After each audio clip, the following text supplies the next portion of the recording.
This is episode 127. First, I want to thank each and every one for continuing to support me each and every week, to listening, execute, and dominate. This is what we do here at YouGoin Pro. This is a place where we develop pros on and off the field so they can dominate in every area of their life: baseball, academics, leadership, and most importantly, faith.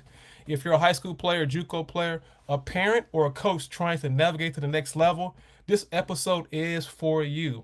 Today's episode is brought to you by YGP Publisher, a new book that I've just written, Are You Really D1? I'll repeat that again. The new book I just published out is called Are You Really D1? If you're serious about college baseball and tired of guessing the way to showcases, recruiting, transfer portal, this book is for you. So go to www.rud1, that's AREYOUD1.com, and grab your copy today. So stop hoping and start preparing. Hey, I've got very own Coach Jackson from the University of Missouri. Before all his titles, he had much success, but this is the episode you want to take notes and sit back, because we're going to get on. Coach, how are you doing, Coach Jackson? I'm good. I'm good. I appreciate you having me on. Man, I can say your bio. We can talk about that forever, but I don't want to take this for granted. I just want to say thanks again for everyone that's tuning in right now, and thank you for coming on our show today. But I'm gonna get right to it. So, and when I have questions, Coach, I always say innings instead of question one. First inning. This is the very first inning. First inning, Coach. I know that you are now in the SEC. Can you tell me what are the positive things about being in such level of baseball that separates everyone else? I think the biggest thing is you're talking about the best conference in the country, hands down. When you look at the depth of the 16 teams that are in our league, specifically adding Oklahoma and Texas last year, and that was their first year in the SEC, you added two powerhouses to a league that was already filled with powerhouses. And so when you look at the league from top to bottom, you just every weekend is a grind. The 30 game schedule is a beast. There is no off games or any of those type of things. Everybody can beat everybody. I think last year, I went back and looked at it in conference. Every team in the SEC got run ruled. Wow. Think about that. Wow. Everybody in the league got run ruled last year in conference. So that tells you everybody. That tells you the depth and the talent that on any given day, regardless of how good you are, like, I think that what the difference with this league is the grind of the league takes its toll on teams at times. And whether that's during the conference season or whether that's during the postseason, right? Like you saw some teams that got into the postseason after finishing the SEC schedule and they were immediately ousted. Right. Well, why was that? Well, you just went through 30 games of not only a physical, but a mental and emotional toll. And those games are intense. And so, yeah, that's it. It's being in the best conference in the country, facing the best talent, not only on the field, but in the dugout. Wow, Coach, that's huge, because I've been to quite a few games myself. Last year, I went to a Big Ten game, and I went to a ACC game. So they're different. I could just tell the difference from watching those games and actually seeing it in person. The level is totally different, and people don't think it, Coach, but it really is different. And I didn't ever realize it until I did a little bit more homework and watched the depth of players, the bench, how they pick up like they've been started. They can be on the bench and they're just ready to go. I guess it's just the DNA of the SEC. Coach, with that being said, this is inning number two, Coach. This is what I'm going to ask you. A lot of high school and JUCO players that they think exposure is everything. They really believe it. But my question from your seat, what do players obsess over that really doesn't matter, that can get them some more playing time? I think probably a lot of some of the data and the metrics, right? Like exit velos or what my fastball velocity is or what my spin rates are. And if you can't put those into play, those numbers don't mean anything, right? If your exit velo is consistently 105, but you swing and miss in zone 30% of the time, well, what good does that do me, right? Like, Right. yeah, like that's great, but if you ain't hitting it, then Right. I don't care how hard you hit it. And then the same thing, when you talk about pitchers and that type of deal, if you're 94 to 96, but you can't throw strikes, Strikes, right. It what doesn't matter. yeah, if you could spin the breaking ball at 3,000 RPMs, well, again, what does that mean for me if you can't throw the breaking ball for a strike? Right, And so I think that the beauty of our game is a game of execution at the end of the day. right. And you can have a guy that's 88 to 90 that Mm-hmm. throws three pitches for strikes with solid average to above average command, and he will dominate. Mm, You can have a guy that maybe he's not going to hit a bunch of home runs, but he's going to constantly put the bat on the ball. He's going to put himself in a position to get on base. He's going to put the defensive team in a position to have to make plays because he's constantly putting the ball in play, and that guy can be successful. right, And so that's I think sometimes it's when we talk to parents or kids, they immediately want to throw those numbers out, and it's right, just like, okay, well, what does that mean in regards to the course of how you play the game? right. So basically, Coach, correct me if I'm wrong, Coach Jackson. If you can't throw a strike when the pressure is due, like when you're in game situation, because some guys don't play very good in games. We know that. Some guys are Hmm. really practice players. So my question to you is, can you just kind of educate them a little bit more because they think just because they throw 95, 94, they think that they're in. The bottom line is you got to be game ready all the time. And this is, correct me if I'm wrong. I tell my players, practice like you want to play the game because it comes easier when the game comes. Not saying it's going to be really easy, but because it's a mindset. Would you say that, Coach? 100%. I mean, you want practice to be harder than the games, to be honest, because if I can create a pressure filled environment in a practice setting to where we can stop, talk about it, adjust it, fix it, and then do it over. And again, with the mentality being, don't do it till you get it right, do it till you can't get it wrong. That's it. Um, That's it. and so that's where practice really comes in, is because I can create different scenarios. I can turn up the heat. I can, hey, if you walk three dudes, you got to run four triangles. Well, That's so right. then That's now right. if you're focused on the idea of what the punishment is, well then that's no different than you being in a game situation. And if I Mm, walk this dude, then if I'm focused on what the consequence is going to be as opposed to correct. focus on what my job is, Right. then you're at a loss. And Right. so definitely you want practice to be perfect, right? Mm, And something with hitters, we talk to our hitters about it all the time. If we practice 6 days a week, if we take BP 6 days a week, and you got 4 rounds, and in those 4 rounds you're going to get 20 swings, and so you're going to get, just in BP, right? Just in BP alone, you're going to get 120 swings. Well, then the time correct. that you're going to spend outside of that, you're going to spend time in hours in the cage. And so let's say you're going to get 600 swings a week. Mm-hmm. Well, you get in a game, you may swing the bat three times That's in it. four at bats. That's right. So if my 600 swings are quantity and not quality, Come on. well Come on. then if they're not good, then I just took 600 bad swings. Right. And I would rather a guy, we tell our guys this all the time, I'd rather you get in the cage and take 20 good swings and get out than to take Thank you. 100 swings and 50 of them be good and 50 of them be bad.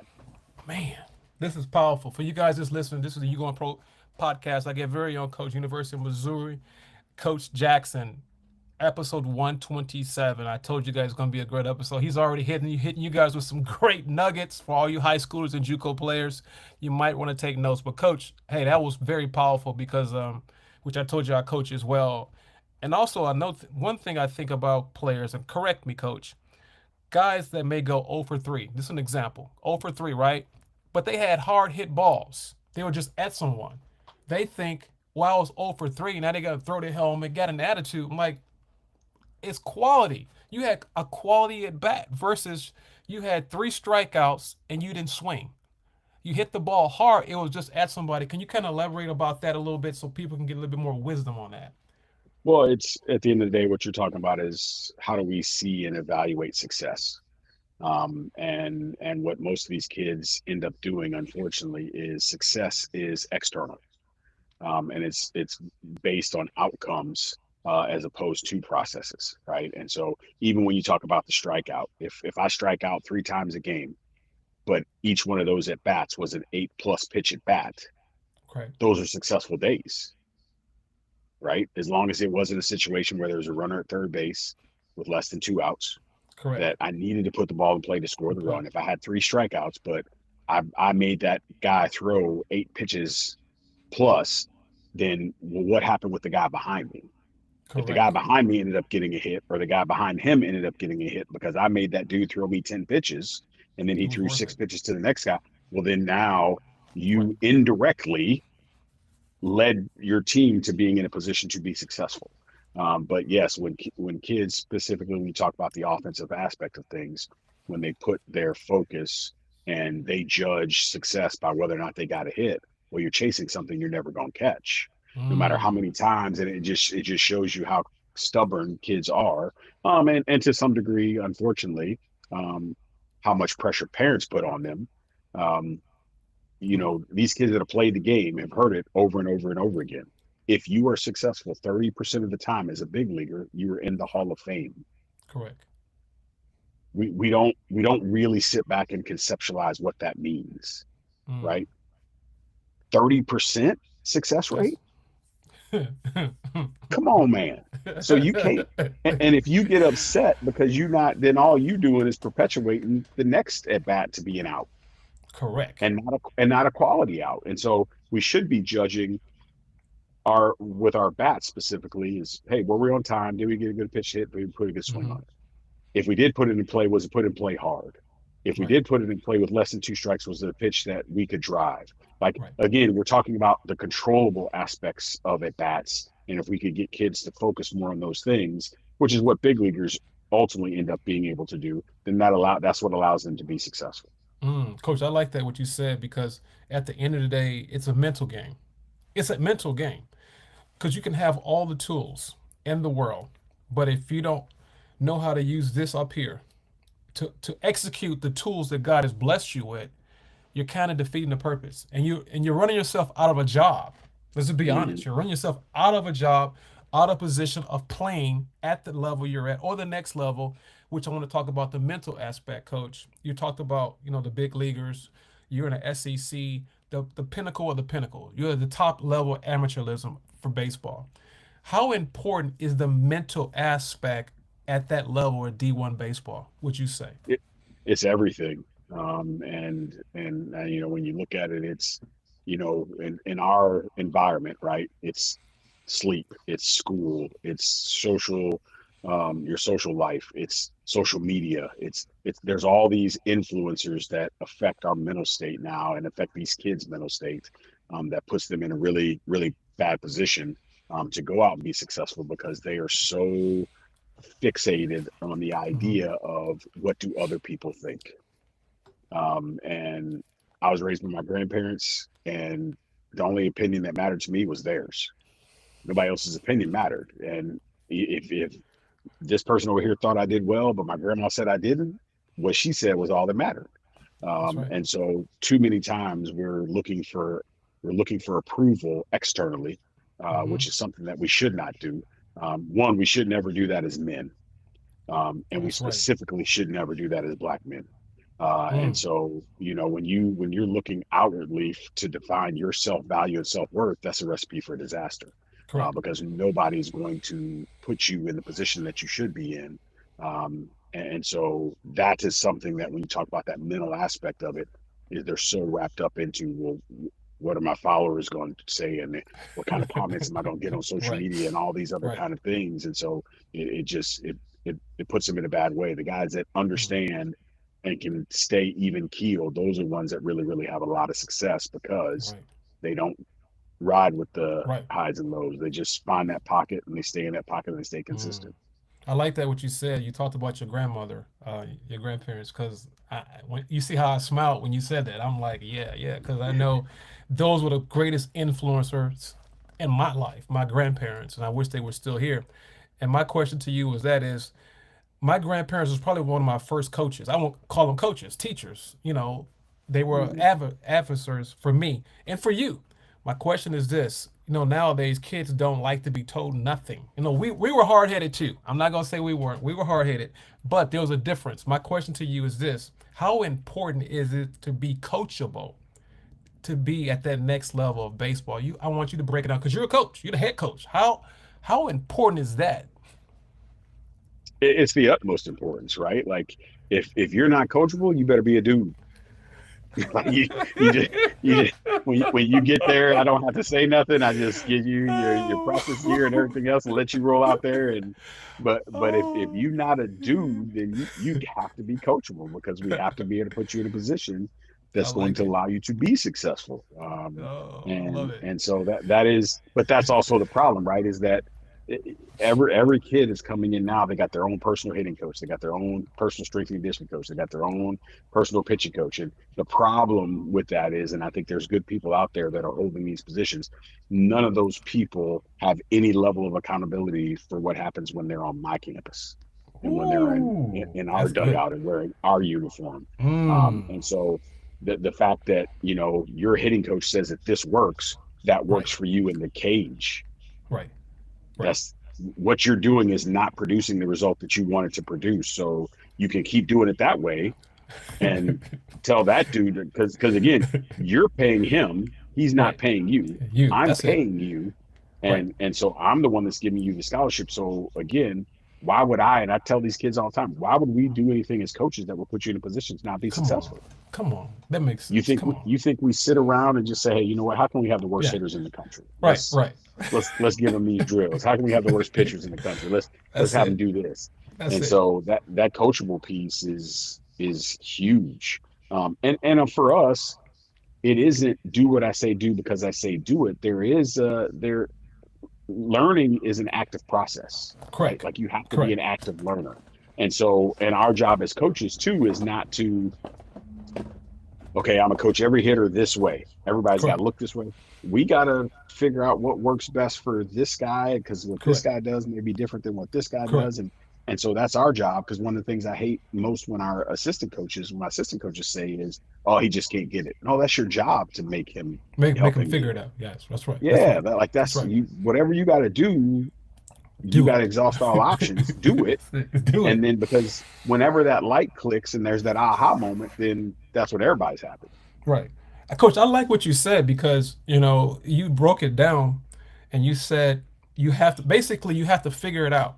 That's what I'm trying to tell you. You have to figure it out because we only have so much time and it's your responsibility or your job to make him understand it or get it and Yep. execute. Now, you can't make some execute, but you can put all the tools in front of him to be successful to execute what we're trying to do. That's what I'm trying to say.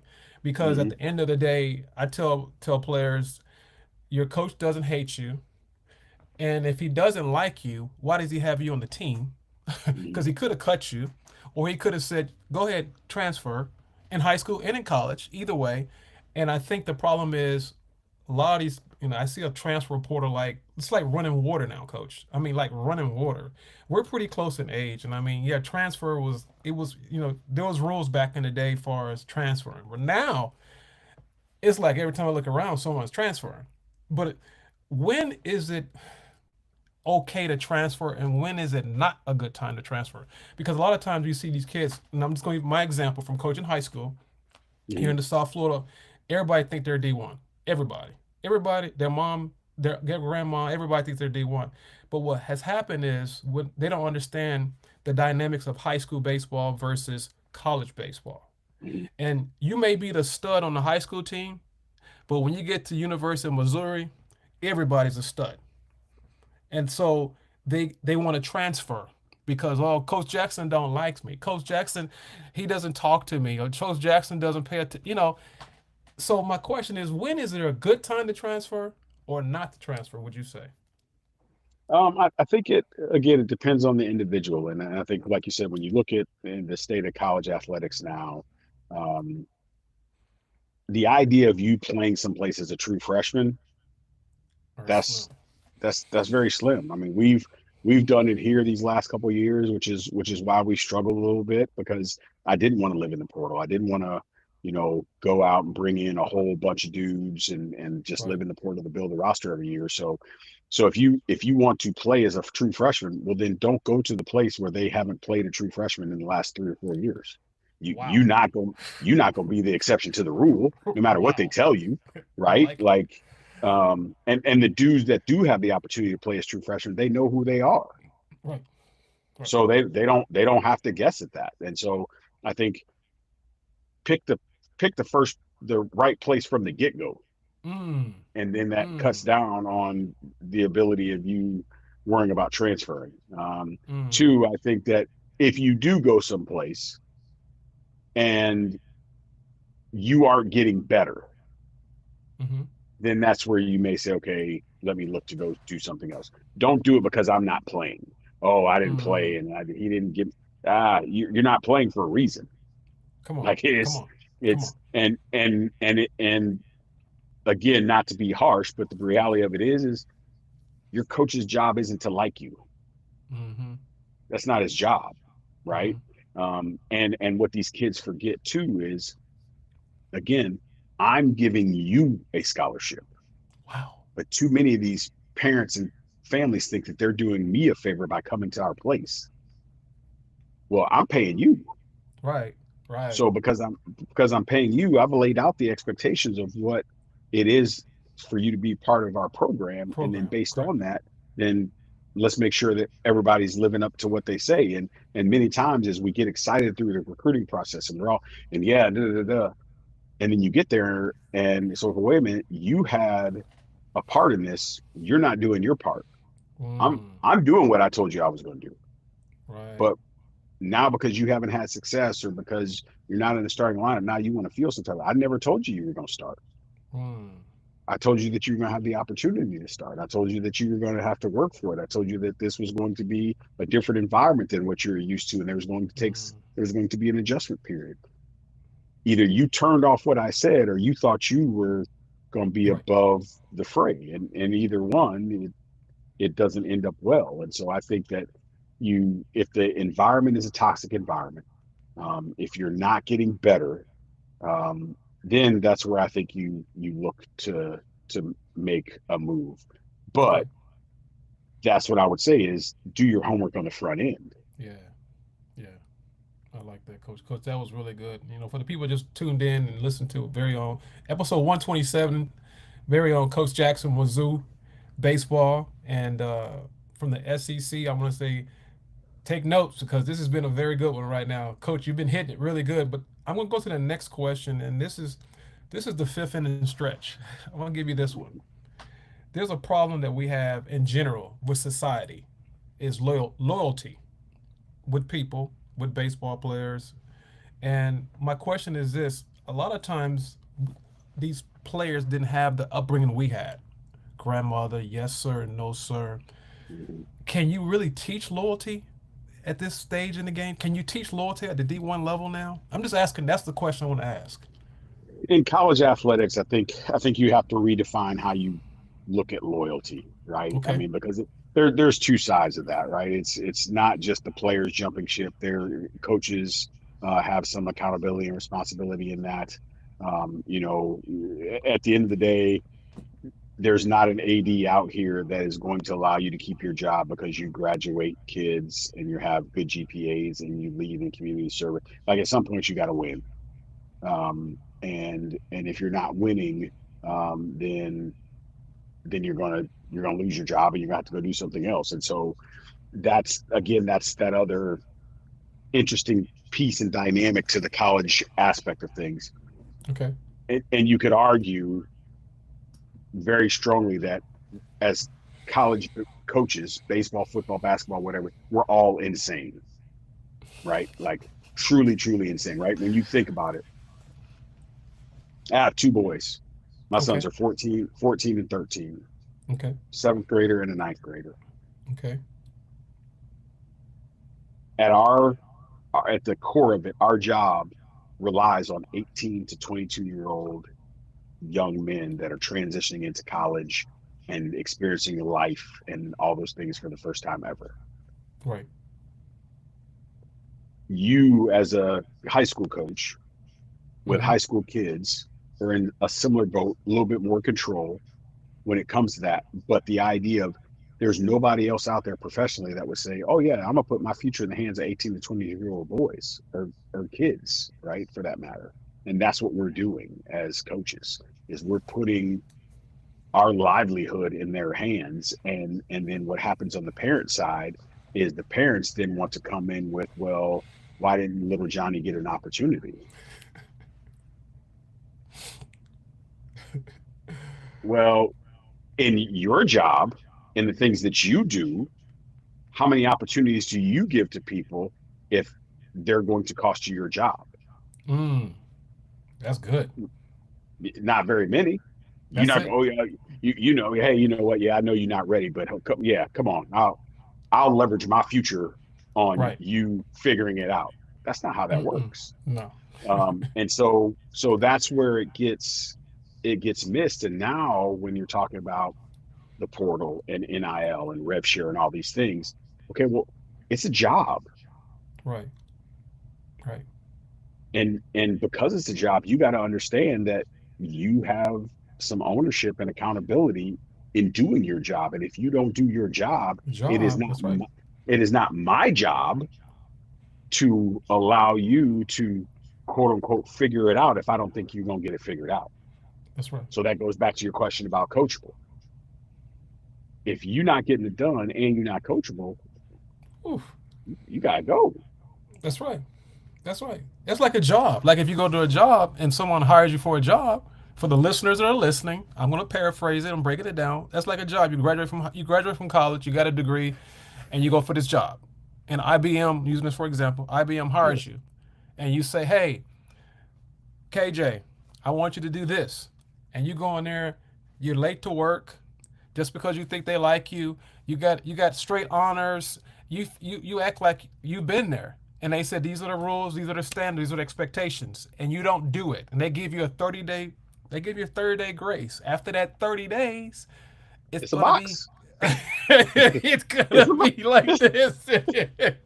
It's a, so I it's a want box. everybody so I want everybody to say, yes, I am backing up Coach Jackson, and I am Coach Lowry. Yes, you will get fired. You will get X. That's life. Just accept it what it is. Because the flip side of that, KJ, is this: if they were the CEO, flip it.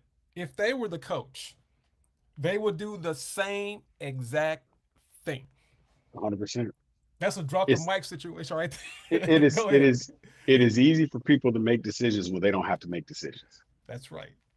That's right. Like that's the That's it. easiest thing for people to do. Is it? Oh yeah, I would do this. Well, you would Yeah. do that, but you don't have to But you're make that not. decision. So it's easy for That's you to sit back and say what you would do if you were in that do. situation, but you're That's not in right. that That situation. situation. So yeah, Oh, man, I'm having a ball, Coach Jackson. This is a ball. Hey, you dropping some truths, brother. Hey, this is great, man.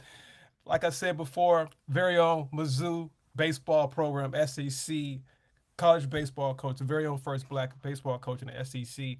This is the next question I'm gonna give you right here. This is dealing with tools, and I want to ask you this question: when you evaluate talent yourself, I don't know if you evaluate it, but just in general, if you're evaluating talent, how do you balance raw tools with traits of toughness, consistency, and competitiveness? How do you balance those out? so again, I think that's an interesting question because I think there's it's kind of it's together but at the same time separate, right? When you talk about just the raw tools of ability, athletic ability, or a guy being able to really run, or arm strength, or just sheer raw power um, at the plate, I think the quote unquote more raw your tools are, the better athlete you have to be.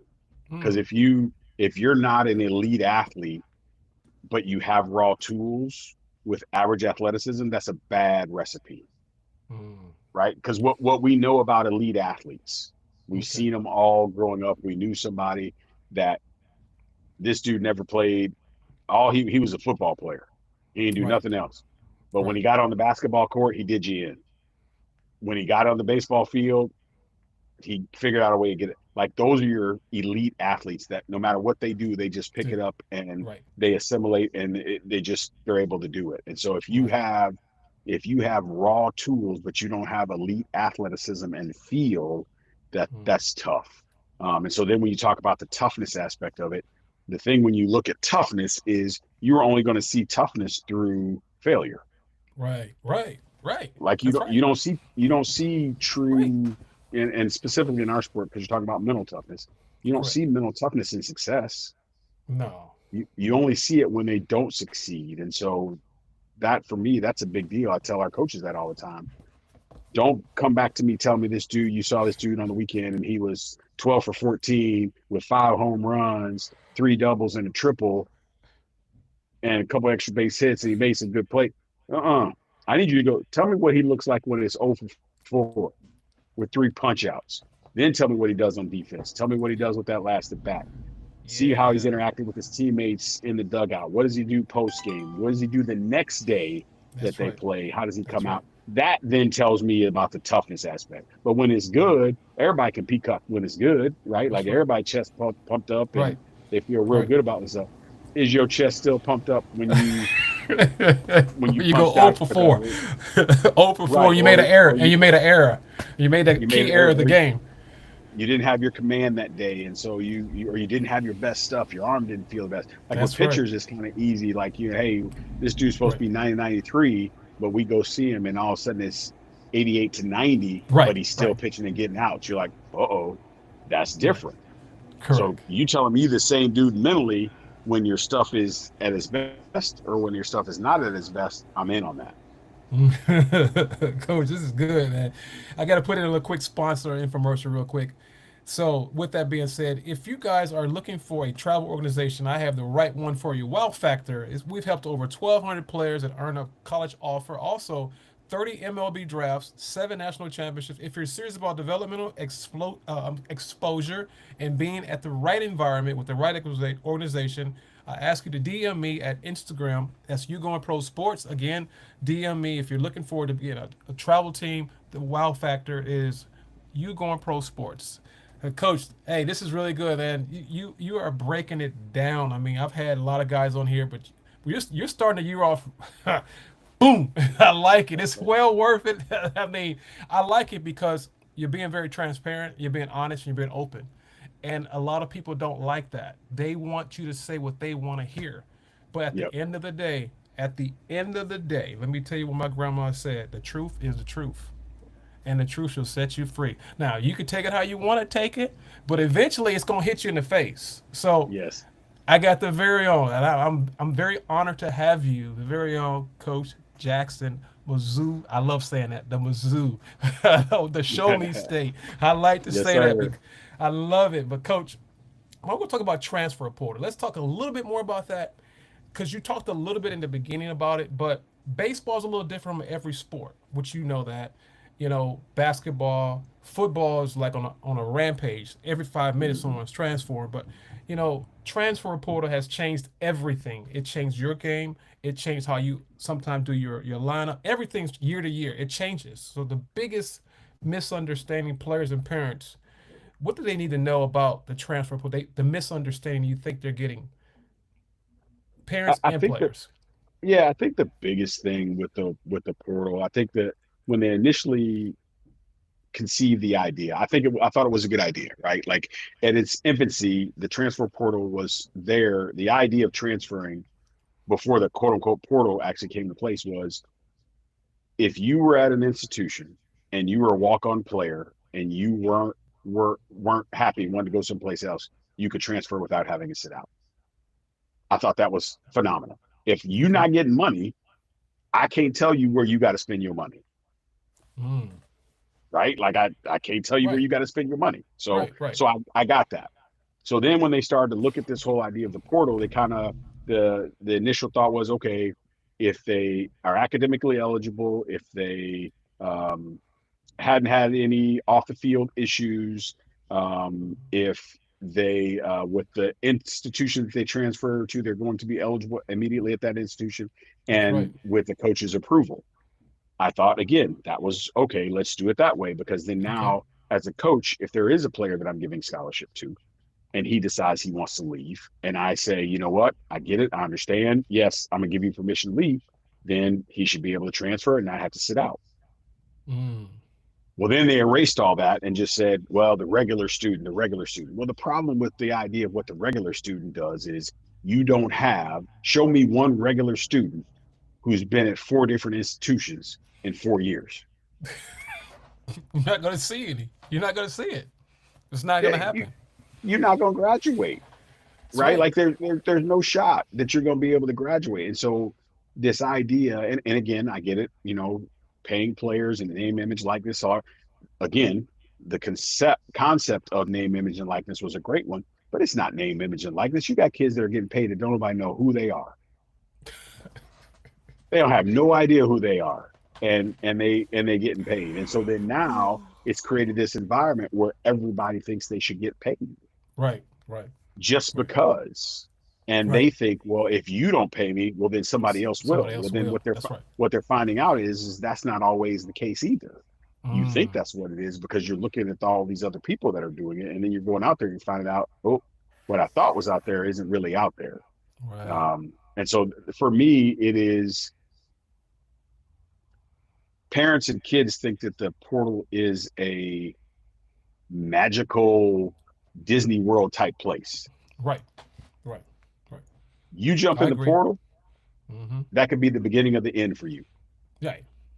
Right. I think But it goes last back to what year, it goes back to what you just said. I didn't want to cut you off, Coach, but I wanted to say no, go because you ahead. said this. You said this earlier. Go where you are appreciated and where you can see some growth and development. I'm paraphrasing Yes, what you said. That's yes, basically what you just said.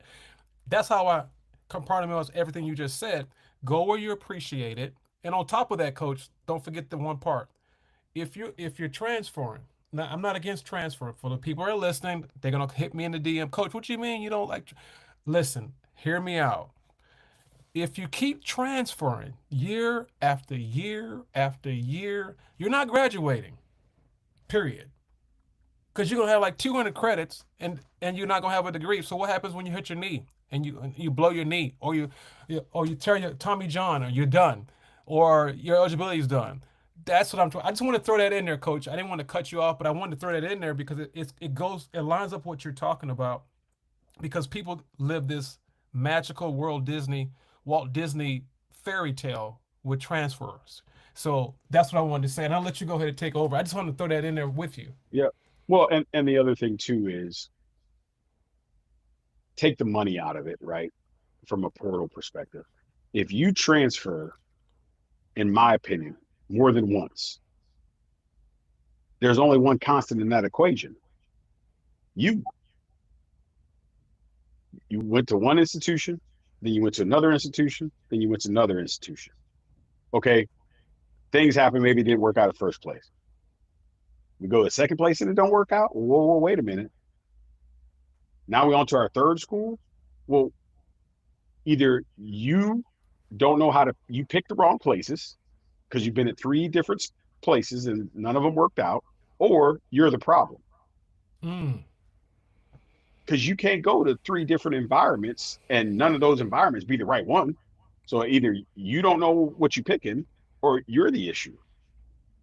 And so that again, that's where and when you talk to, well, this happened and this happened, and he didn't get this and he didn't get that, and blah blah blah. Whoa, whoa, whoa, whoa, wait a minute. Again, go back to the job situation. As parents, how many different jobs you didn't have? right, right. And if you had those jobs and they weren't by choice, again, is it the job or is it you? Mm, come on, that's it. But we get afraid to have those real conversations, Mm, right? wow. And it's because again, what we're really missing out on in this whole deal is we are now raising a generation of kids that believe it can be fixed by doing something different. Mm-hmm. So not only will that be school, Mm-hmm. will that be jobs, that's going to be spouses. And this generation that we're raising that's supposed to take care of us, if they Mm-hmm. don't stay in a job for more than a year or two, if they get to the job and feel like, well, wait a minute, you're not giving me this X, Y, and Z, and I'm not getting all the what? No, this. Well, I got to go find a job that's going to do that. Well, then guess what? You're going to keep on looking for jobs, and now in the real world, show me a resume where you continuously left jobs and haven't had success. Who's hiring that? Right. Mm, So yeah, mm, and again, parents will say, well, coaches do it all the time. Well, coaches don't leave places and don't have buyouts. right, Like I went to Memphis. I left right. Memphis and came here to Missouri. I had a buyout. Mm-hmm, I was at Southern University, had success mm-hmm, at Southern. The only reason why I left Southern is because I couldn't, me and the administration couldn't see eye to eye. It wasn't about money mm-hmm. because I was in a good position financially. So I wasn't asking them to pay me more money, but Right, I right. invested and done some things there. And so it's that type of situation is that, like you said, I think that they get confused on what the purpose of the portal is. You shouldn't Mm-hmm. be transferring more than once. Yeah, yeah. And I agree with you, Coach. I'm 100% with you. And also, it also goes back to, this is just my opinion. For the listeners that are listening, it's not Coach Jackson, it's Coach Laurie. It's me. It also tells me that you have a hard time staying at one place because things don't go your way. For the most part. This is for the most part, not all, but for the most part, Yes. you have a hard time staying at a place when things don't go your way and it doesn't move as fast as you want it to go. Because Yes. it's not they don't like crock pot, they like microwave. Right. You know what I'm talking about. I know you know what I'm talking about. They don't like the Yep. crock pot, they like microwave. That's what it is. Because I have kids as well, and I was like, well, listen, we ain't doing it that way. I'm not answering. That's it. There's no more. Because I've already built a trust with my kids. They Mm-hmm. know I want what's best for them, even if it hurts.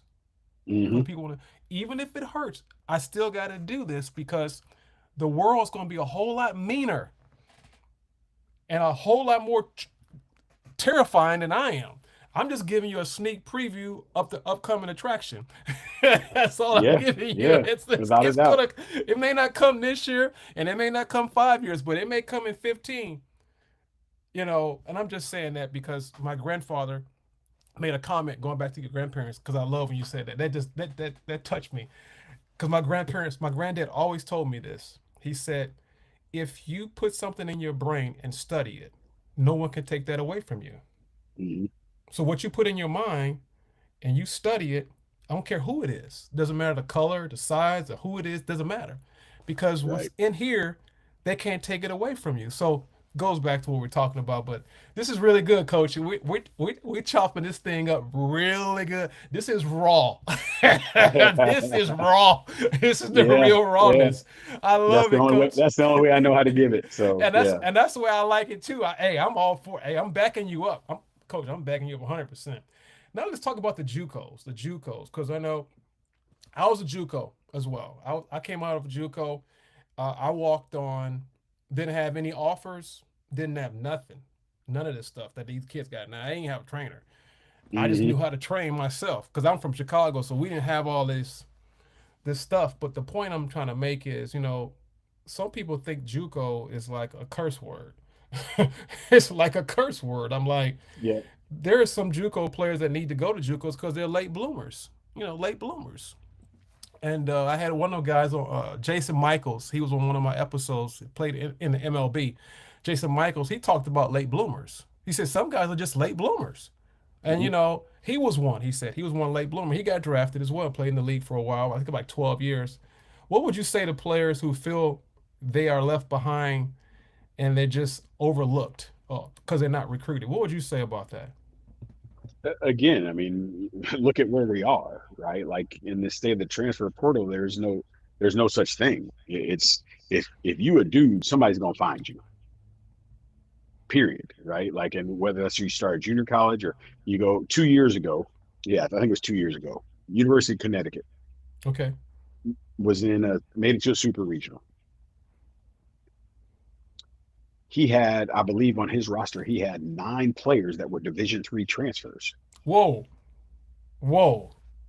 Whoa. Nine, Say that, nine, Coach. Could you say that again to the listeners? Say it again now. 9 players that were Division III transfers on and I think I'm pretty sure they made a super regional on a super regional caliber team. So again, you're right. There are late bloomers, and so that's what everybody needs to understand is Wow. run your race. And if that's junior college, and if that's where we are now, and you go to a Division II and you become a really good player, and the opportunity presents itself for you to be able to transfer because now you've created value for yourself at the Division I Correct. level, Correct. well then that's where those opportunities come from. And like you said, this whole, again, junior college has a bad stigma because people are worried about what other people say. Mm. If you weren't worried about what other people said, you it wouldn't matter to you what your route was. Right. But Right. when you get, oh, coach, junior college, that's not for us, coach. What? What you mean? Like, oh, we worked too hard and we did this, and to go to junior college. Nobody told you to spend $5,000 a year and spend $10,000 a trip. I'm sorry, I'm coach. telling I'm telling you that is where you are, because that's who's recruiting you, that's who's looking at you. But what they would rather do is they'd rather force their way onto a Division I roster to say that Hmm. they're a Division I player, That's right. end up not playing, blame it on the coach, and get in the portal, and it's somebody else's fault. When the reality is, you should have gone the route that you should have gone, because where we are Right. now, it doesn't matter where you start; it's where you finish. Finish. That's it. That's it. So if you finish up at a Division I institution, or if you finish up a draft, nobody care where you started, That's right. That's right. right? You're right. That's right. You're right. You hit it. 99% of the dudes in the big leagues, nobody knows what their floor was. Nobody knows what they, unless they had a personal relationship, or unless they were a high profile player that has been followed since they were in high school. Nobody knows what their floor was. They don't know where they No. were when they started, right? Right. Like you listen to Tarek Skubal. My man has won two back-to-back Cy Youngs, Mm-hmm. and he said he had one offer out of college, or out of high One. school for college. One. One. One. And that was Seattle. 95% of the people in our country didn't even know that there was a Seattle University. And that's no dis and I'm not saying that to be Right. disrespectful to Right. Seattle. Right. No Right. Right. Right. stress. But people didn't even know that school existed. And here Existed. you have a Correct. guy that came Mm-hmm. from Arizona, in the middle of nowhere, Arizona, goes to Seattle. Again, doesn't not they didn't go to Omaha, they didn't do anything crazy. Mm-hmm. Gets drafted, had Tommy John, gets Mm-hmm. drafted, and is a back-to-back Cy Young Award winner, and he hasn't even reached free agency yet. Mm. So again, we get too caught up into what other people think, right? And even the people that tell me, oh, well, his grades are too good for that. Okay, well, unless you're telling me that you transferring in 12 or more college credits, Right. U.S. history is U.S. history. Comp one is comp one. Biology is biology. Algebra one. Like, yeah, like just because it happens to be offered at a community college, right? And we've done that ourselves. We call them junior colleges, when the reality of them is they're community colleges, Correct. and Correct. the community college was established to allow people that were working full time, or people that did not have the means to go to a Mm-hmm. 4-year institution, to take Correct. the same classes and continue on progress to their degrees at Correct. a slower pace and a reduced rate. That's the only Correct. difference. Correct. Now, but if your son or daughter is transferring in 20 something college credits, then you're 100% right. Junior college is not for you, because Right. they've already taken those prereqs. Right. Right. But if they haven't done that, don't tell me that's not the case, because you could run down the list of people that have gone to community colleges that are making millions of dollars right now, Yeah. Yeah. Yeah. and in high profile positions, Correct. and potentially CEOs of companies, and Correct. all kinds of things. So if community college was for them, well, it's not that it's not for your son or daughter, it's that you don't want to take the ego hit Come on. of, Come on. oh well, Come on. Come on. his, Come on. his buddy went to a Division I, and I know I'm That's better right. than him, That's right. That's and right. and this That's dude it. that we played Yes. against, That's he's right. going, I That's struck right. him out, and my son went 3 for 4 off of that dude, and he's a Yeah. first rounder. And so, Right. man, get out of here with that nonsense. Right. Anybody Right. trying to Right. hear that? Well, I'm having a ball, Coach Jackson. Hey, this is great, Coach. I'm gonna back you up, because it's not how fast you run the race, it's how you finish the race. And I'm gonna read something. In 1 Corinthians chapter 9, verse 24, it says, "Know ye not that you which run and you run in your race, all but one receive the prize." Only one person receive the prize. So run that you may obtain. Other words, run your race. Don't run someone else's Yes. race. That's the Yes. basically. I just wrote a scripture, read a scripture, because I started thinking about running the race, running the race. But I think this is just my opinion, Coach. You can back me up. When we were raised, when we were growing up, we had so many other distractions that they don't have. I was more concerned about getting in the house too late because if the light come on, and Mama said you better be in the house. It wasn't no talking when you get home. It ain't no Yeah. discussion. You already know what's going down. Yes. Nowadays, you got parents that say, and I could be wrong, but I'm throwing it out there for the listeners because I don't want people to send me these bad emails, but I don't really care. Well, Johnny, I'm just gonna take your phone away. I'm like, wait a minute, take your phone away. That's nothing. I'm just saying that because there was a certain reverence that we had. There's a certain reverence of things that we did, which leads me to the next question: accountability. That's something that that's something that this generation doesn't never want to talk about, accountability. You know, Coach, when players struggle early in your program, in all the programs you've been with, Southern, Mississippi State, I'm sorry, Memphis State, I apologize, Memphis State and Missouri, when they're struggling, what response tells you that this guy is going to be okay? What do you see? Because they're going to struggle. So how do you deal with adversity and accountability with your player? Again, like I said, it's that, like you said, it is that immediate response, right? What does the body language do? How do you go back to the dugout? Where are you sitting in the dugout? Are you still supporting your teammates, right? Like, yeah, you struck out, but you got another guy at the plate. Or yeah, we just had to come pull you off the mound because you walked the last two guys, and I brought a guy in. Well, you better be the first person out of the dugout when that dude gets you out of that situation because he just inherited your mess.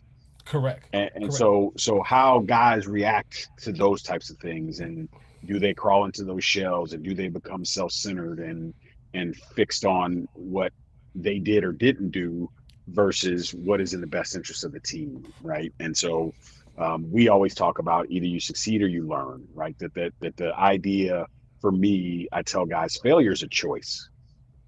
And they look at me and, what do you mean failure is a choice? I said, well, if you redefine how you see success Right. and you go through that process, and what you'll realize when you redefine how you see success is success is controllable by you. So if you don't achieve the success as we've redefined it, well, then you now look at the process of what happened, make the adjustments so that when that opportunity presents itself, now you achieve that success. That's right. If you solely look at it from the standpoint of the outcome, Mm-hmm. well, then most of the time you're going to fail. But Yep. more specifically, if you don't have success as you defined it, but you don't make any adjustments and you go back and you do the same thing, you're gonna get the same result. You go back and you do the same thing, you're gonna get the same. Mm-hmm. So now you made a conscious Yeah. choice That's right.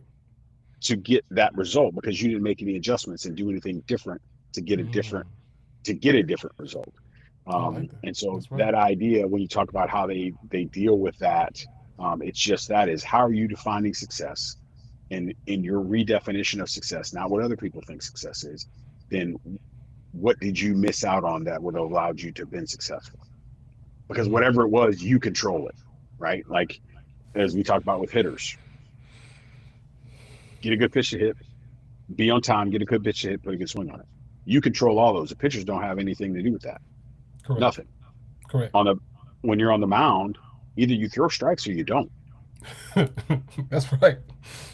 That's it. And then if I get to two strikes, if I want to get strikeouts, if I'm chasing strikeouts, which you shouldn't do, but if I'm chasing strikeouts, well, the only way I can get to three strikes is throw strike one. And then now I get to 0-2, 1-2. Well, then now you have to execute with two strikes. If you don't execute with two strikes and we get back to a 2-2 count, well, then now you swayed it back in the hitter's favor. Now you got to keep throwing strikes. And so Right. what'll happen is we'll get to the two strike situation and we'll call for a breaking ball in the dirt and we'll leave a breaking ball in the middle of the plate. Mm-hmm. And then want to be mad because we call a breaking ball. Well, we didn't call a breaking ball in the middle of the plate. I didn't tell you to throw it middle with two strikes. I told you to Correct. bury it with two strikes. Correct. I didn't tell you to throw the fastball middle of the plate. I told you to throw a fastball in, Oh, but you threw it oh, middle, and then you're gonna come back to mm-hmm. me and say, well, why did we call that pitch? Well, I didn't call that pitch. That's right. I called That's fastball right. in. You threw fastball middle. Mm. So it's again, it's understanding those types of things and getting them to be in that mindset of taking accountability for their actions. And that again, when you look at our game is so different, right? When I take you out, you out. In basketball, I can take you out, bring you over to the bench, talk to you for a little bit, get your head right, get you a drink of water, and then put you back in. In Correct. football, I can, hey, come on over here, send another guy in. Hey man, you missed that assignment, boom, boom, boom. You need to make that adjustment. In baseball, if I take you out, you out. That's right. That's right. That's right. And if I'm That's taking it. you out too many times to do this, I'm putting you in there, then if he starts to perform, guess what? You Mm. gonna be out. Mm. That's real. So so you better learn how to deal with the struggles and make the adjustments and roll with it and make the adjustments in game right now, control the controllables so you minimize the struggles that you have. Wow. That's it, coach. I mean, you're giving some life skills too, by the way. I don't know if you knew that. You're giving life skills, not just baseball skills, but For sure. That's what coach, it's all about. It's about life yeah, first. that's right. It's life first. I mean, because how do you respond to failure? How do you see the race? I learned how to perfect what you do. Don't be perfect, but perfect what you're doing to the best of your ability, the God-given ability God's given you. Which, coach, I want to ask you something. I didn't even give you the best introduction. You've been coaching for several years, and I apologize. You've been coaching for years, and you coached at Southern, Memphis State, and now you're here, and you did a little bit more coaching before that. I know you did, but out of respect and things you have done over the course of the years, what are three things that you've learned at each level that's made you a better coach?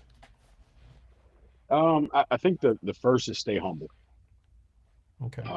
Because again, if you don't, the game or the outside influences will humble you. So I think that's one of them. I think the other one is, I say this all the time, we are in a people business that involves baseball. We are not in a baseball business that involves people. So recognizing and still remembering that I am coaching somebody's son, Mm-hmm. and that if you turn your son over to me with the hopes that I was going to make him a better baseball player, you made a wrong decision. You should be Mm. turning your son over to me saying, help my son be the man that he's supposed to be. B. And what he does on the baseball field will be a byproduct of that.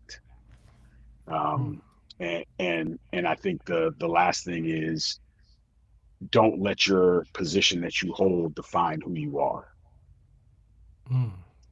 And That's a lot of powerful. times, as people move up that ladder, they start to feel brand new. And I'm somebody that I pride myself in. I'm the same dude that I was when I was coaching at Coffeyville Community College in Coffeyville, Kansas, living in the dorms, making $5,000 a year. Oh, coach, you just hit something. Coach, that's where I went to JUCO at. I Oh yeah, started off at Coffeyville Community College, and that's the football school.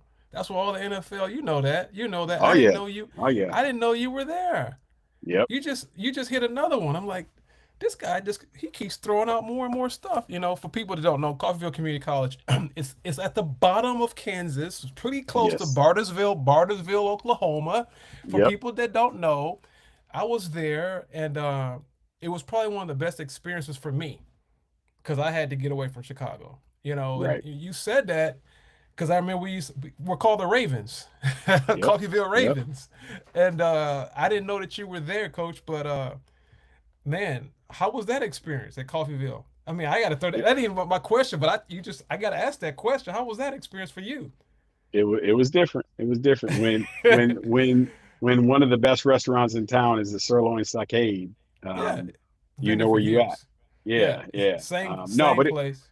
but again, it's the job, right? Like you, when I talk about my path and what I've done and how I've done it, like I wouldn't change it for the world because being in those places, like I said, the stay humble part, right? Like when I went to Southern University, we didn't have tees.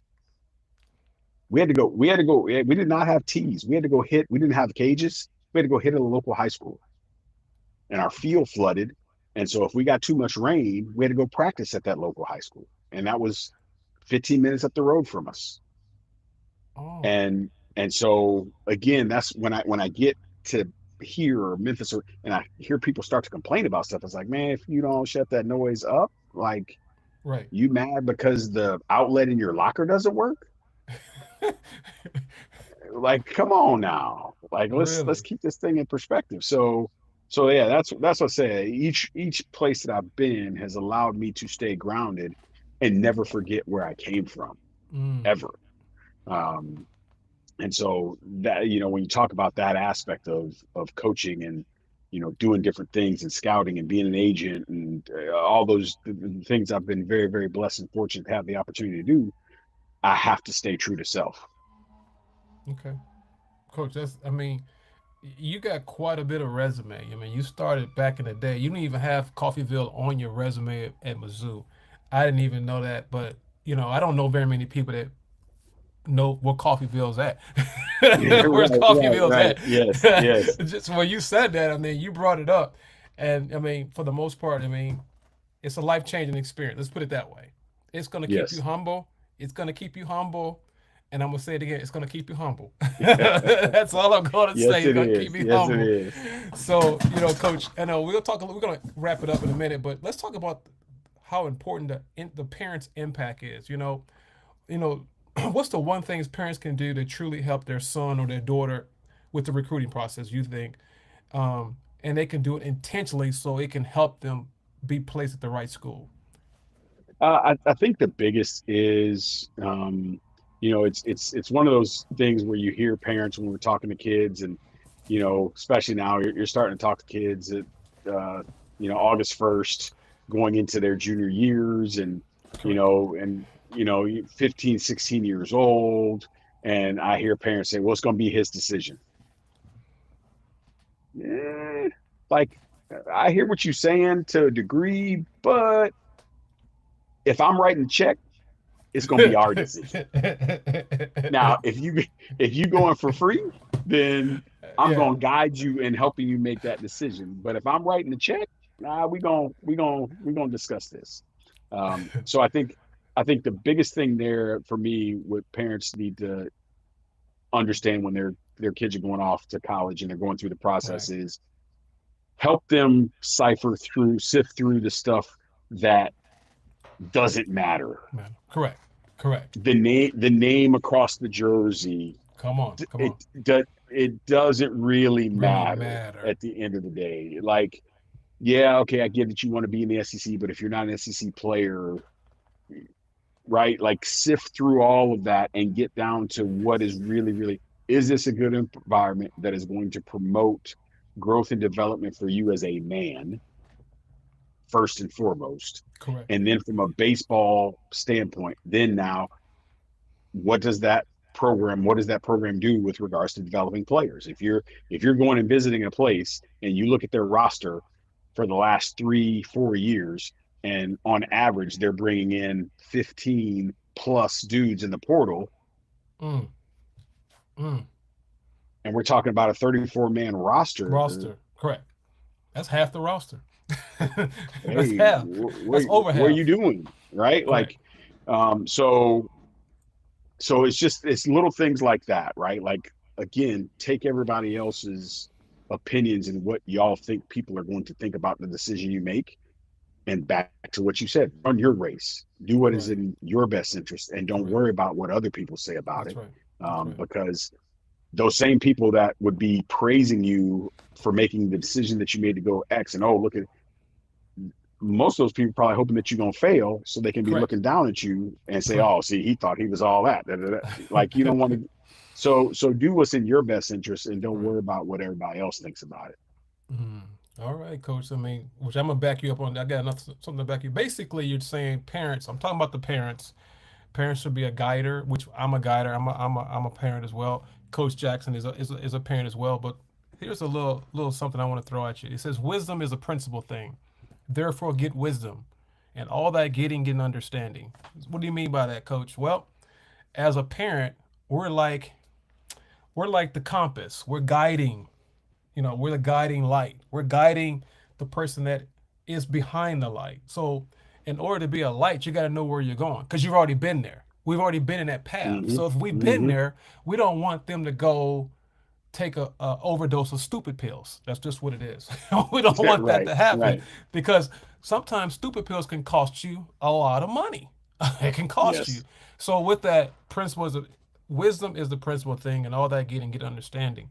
And if we've already been there, let's make it easier for the next generation. That's what I want to say, Coach. I got a few more questions. I'm gonna close it out, but Yep. and I really want to say thank you again. I got like two more questions. You have been nothing but raw and genuine. That's the best word, raw and genuine, because I love it. I mean, I love it. And that's the type of stuff I grew up on. And most people that know me, they know that's how I am. I don't like fluff. I just like, just give it to me like it is. And we can cipher through it. Chew what you can chew. Hmm. Basically you're Hmm. planting seeds. That's all you're doing. You're just planting seeds. Now, you don't have to take it, but the seed is still going to be planted. So Yes. when the seed grows up and you look at it, you say, "Well, Coach Jackson did tell me that. I heard Coach Jackson say Hmm. that on the YouGoin Pro podcast. I heard him." So that's what it is. Don't take it personal for the listeners that are on here. Don't take it personal. We're just trying to be educational. We're trying to get you to the next level because one of the passions is to develop proficiency, develop you to be a pro in some aspect of your life. You may not be a pro baseball player, which Coach can know that. You may not be a pro baseball player, but you Right. might be a pro CEO or president of a company. That's what we're trying to say. So, Coach, I got a couple more. It says, do something based on your school. Walk us through your typical day in your program if you can. Just give us a little bit. Walk us through your program. What are habits are you trying to, you know, get the players to understand beyond baseball? If you can kind of walk us through that, just the University of Missouri. Yeah, I think the biggest thing that we talk about, even when we're going through the recruiting process with kids, is our job is to make sure you're going to get your degree and to make Okay. sure that you're going to go out and be a successful man in society, right? And what does all that mean? Well, that means preparing you to be the best husband you can be, the best father you can be, and then be productive when it comes to that.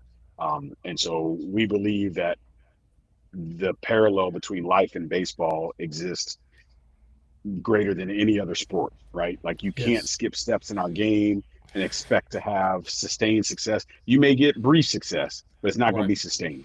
And the same thing in life. If you skip steps in life, you might get to a certain point, but at some point it's going to catch up to you and Mm. we're going to fall. So we want our guys to be consistent with that.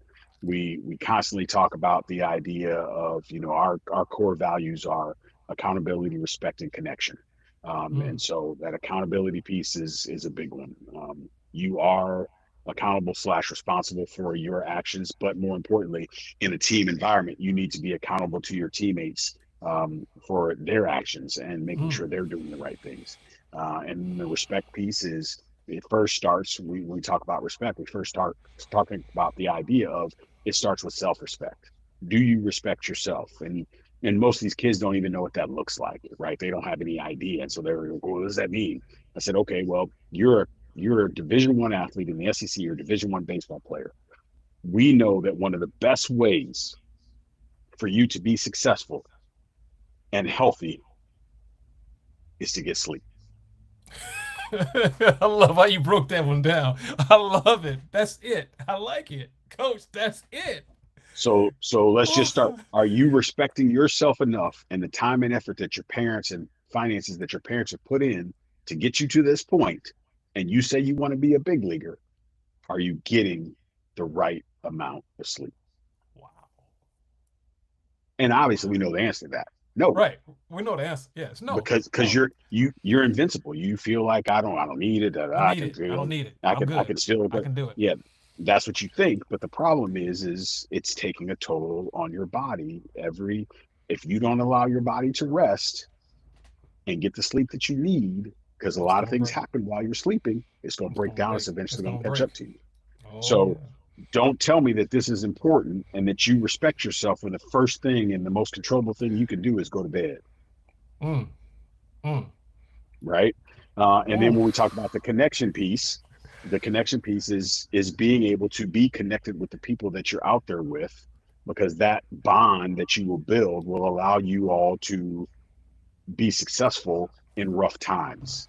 yeah, And so that not only holds value with when we're talking about this environment at the collegiate level team, but when you get out into the workforce, like correct. you have to have connection with the people that you were working with, unless you do something where you have your own business and you're your own boss and you're your own employee, you're the only one, then that's different.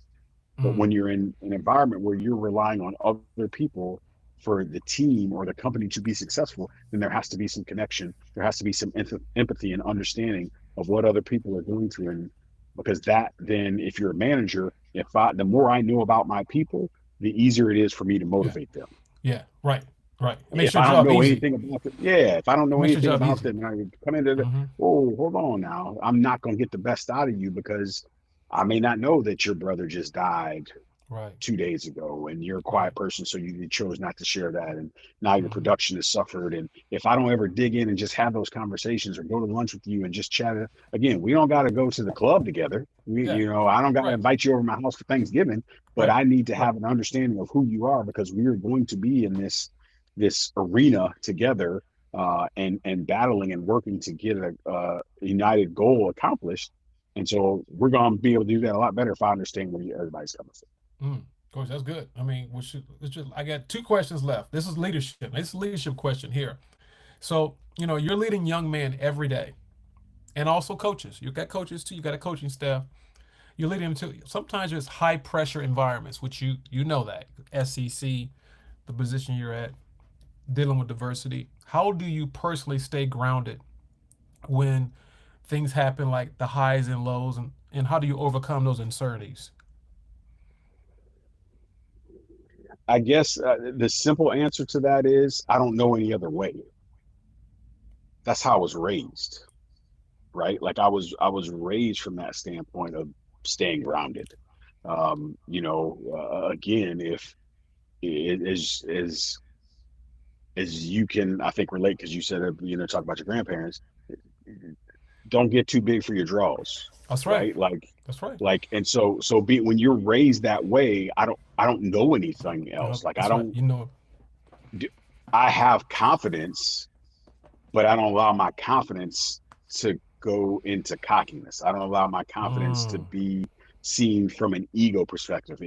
I have confidence in self that if I'm involved in something, I'm going to do everything in my power to do it to the best of my ability. And if that's not good enough, it's not good enough. But what mm-hmm. I do know is, being in that position, I've come up against challenges and different things, and I've had success and all those kind of things. Like you said, I don't have a plan for it because that's my DNA. Like that's how I was raised. And so, as you well know, right? Like that's a common theme, is when somebody does something out of pocket, the first thing everybody says is, "Who raised him?" Right. Right. That's a common question. And Always. then when it's done right, then the common theme is, he was raised right. I was raised right. Everything that I am, I owe to my grandparents. Mm, Everything. My character, how I go about my business, how I carry myself, my determination, my work ethic, how I treat yes. people, it is Yes. all goes back to them. And so I don't have to think about ways to stay grounded. I don't have to think about, when it's bad, not to dwell and wallow in it or change my attitude. I don't have to think about humbling myself and not letting my ego get too big or my head get too big, because I don't know any other way. That's how I was brought up. Mm, that's good. I appreciate that, Coach.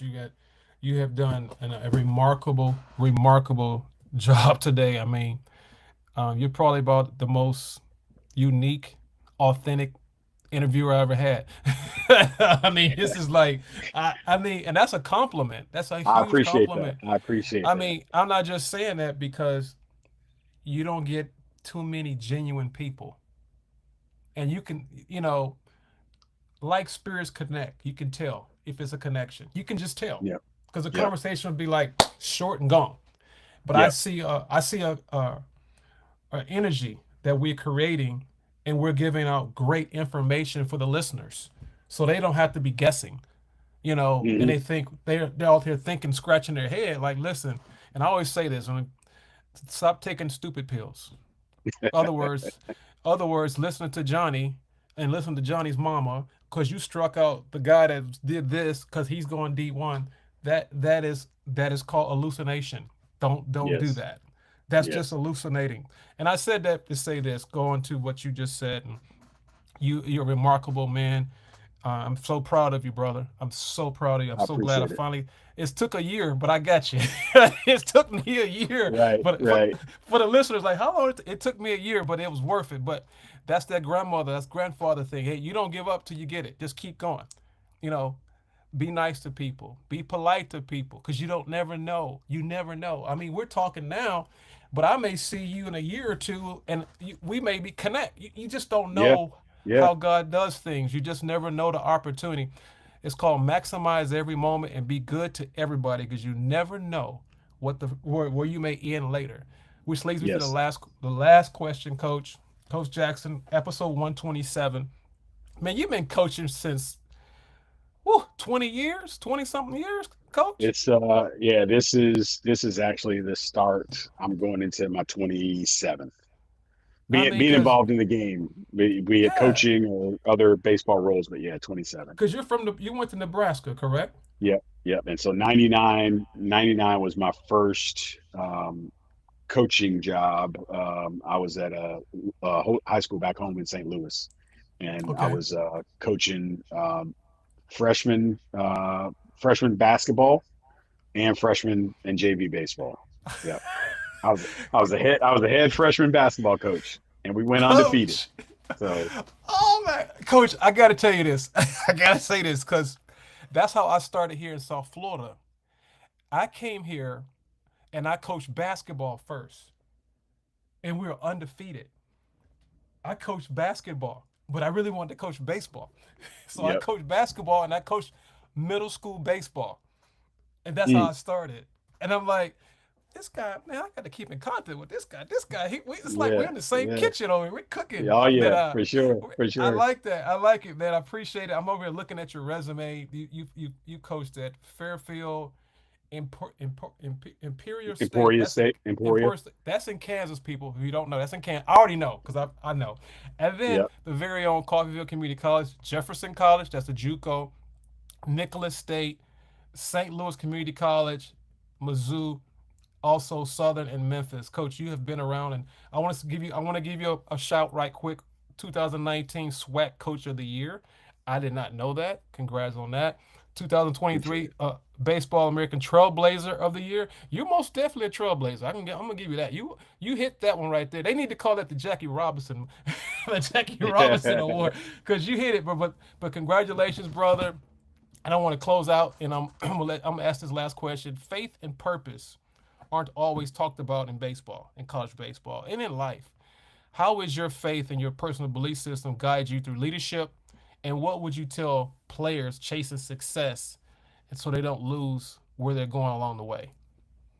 Yeah, obviously faith is a huge part of who I am. My grandfather was an AME minister, and so Ah, I grew up a preacher's son, if you will, ah, and so one of those things that, again, one of those things my grandma would always say to me is, he may not grandma. come when you want him, He but he's coming. always going to He be on coming, time, coming. right? Like, Oh, his so time. so on his time. And so that is something that I have learned over the years, be it with whatever I was doing, any opportunities, is something just that, like, if it's supposed to happen, it's gonna happen. Gonna And if it happen. ain't That's supposed right. to happen, Happen. it ain't gonna happen. Ain't gonna happen. Right. That's it. And so no need for me to stress or fret or do anything about it, because if he wants me to have it, I'm gonna have it. If he don't Yeah. want me to have it, then I'm not gonna have it. And Mm, so that for me is that's something I share with our guys, because our team, we have a strong faith-based team, and okay. so and so we're able to have a lot of discussions when it comes to that, with, Right. hey, here's your faith when it comes to the religious aspect of life, but but then you need to also be able to have that same faith when it comes to this baseball piece, right? That's Because it. what we know about the religious aspect of faith is it's not truly tangible. Like you Correct. don't feel it and you Correct. may not see it, but you know it's there. There. And That's so it. sometimes they lose that aspect of it on the other side of it. Well, faith is faith. It doesn't have degrees of it. It's either we have faith or we don't If have you don't faith. have it, that's it. And That's it. if you got it, you got it. Got it. And so we use those lessons and talk to our guys about those types of things when it comes to that. And more importantly is if you control the things that you can control, what is out of your control is out of your control. That's right. And so it's no different than again being faith based. You That's may right. want that Division 1 scholarship. You may want to get drafted. You may want to do X, Y, and Z. If he don't want it for you, guess what? It You ain't ain't gonna give happening. it. That's it, brother. That's it. I mean, you just did Proverbs 27:17. Iron sharpens iron, so a man sharpens his counsels of his friend. You just sharpened a lot of people and me. And I'm glad you said that. I'm glad you said that because I am a testament of what you just said. I am a huge testament. You said something that's so powerful for the guys and girls that are just listening. This is Coach Jackson, Missouri, University of Missouri baseball head coach. You said no matter what you do, if God don't want it to happen, I'm saying it. It ain't gonna happen. If it wasn't part of your destiny or your promise, Jeremiah 29:11, he knows the thoughts and he knows the steps of before you even decide to do anything. He knows the beginning from the end. So I thought I was gonna be a pro baseball player. I just Hmm. believed it and I know God gonna do it. God gonna do it. God gonna do it. God gonna do it. God gonna do it. Guess what? You said it right there. I wish I'd known you back in the day. You could have told me that. If you would have told me that, you'd have said, Seville, it may not happen. And I'm like, no, you wrong. You wrong. You wrong. Yeah, yeah. I said that to say this to the listeners. I'm making a joke out of it, but you know, I want you to understand that baseball is just it's a tool. You can't make it a god because it's going to Hmm. let you down. It's going to hit you in the Yes, face. And yes, I said yes. that to say this because I've been through some situations with that, thinking life was over because I didn't do what I thought God wanted me to do. Because there's Right. always life, there's always more life than what you think it is. Maybe God's using that certain situation to build you to the next level, to prepare Yes. you for something you don't even see. Which, Coach, I want to say thank you again for everything. I'm closing out. Man, this has been a great podcast today. I mean, I'm going to have to go back through it again and take some nuggets off of this one. I mean, because I like what you said because you're raw. I like the word raw. You just give it to me, slap it on Yeah. put it on the table. You take it how you want to take it, but Yeah. I like that. I like it because we need more people like that. Period. Period. I don't want you to sugarcoat it. Just give it to me. And Yep. then, take it how it is. Chop it up. Go get you a knife, cut it up, and digest it. But thanks again. This is very own, again, episode 127. Coach Jackson with the University of Missouri baseball head coach has been. This is his third year. And they're going to have a great season this year. I'm believing God for it. I'm believing he's going to have a great season. He's going to start off right, get everybody lined up, and get with the vision and the purpose, what God's called you to do. But thanks a lot, Coach. I'm closing out. Now, if you heard Coach Jackson, here's a question for you. Where are you going from hearing Coach Jackson talk through this whole episode 127? Are you going north, south, east, or west? More importantly, where are you being led? LED. The L stands for listen, because faith comes by hearing and hear the word of God. E stands for execute. Everything you've heard today only matters if you apply it. I'm gonna repeat that. It only matters if you apply it. And the Yes. letter D, the letter D stands for dominate, because God didn't create you to survive. He created you to dominate. So let's go. Hey, you are being led, but not by the noise, not by fear, and not by comparison. You're led by God. Be your best. It's waiting for you. This is Coach Laurie. Listen, execute, and dominate. We'll see you on the next episode of YouGoin Pro. Thanks, Coach.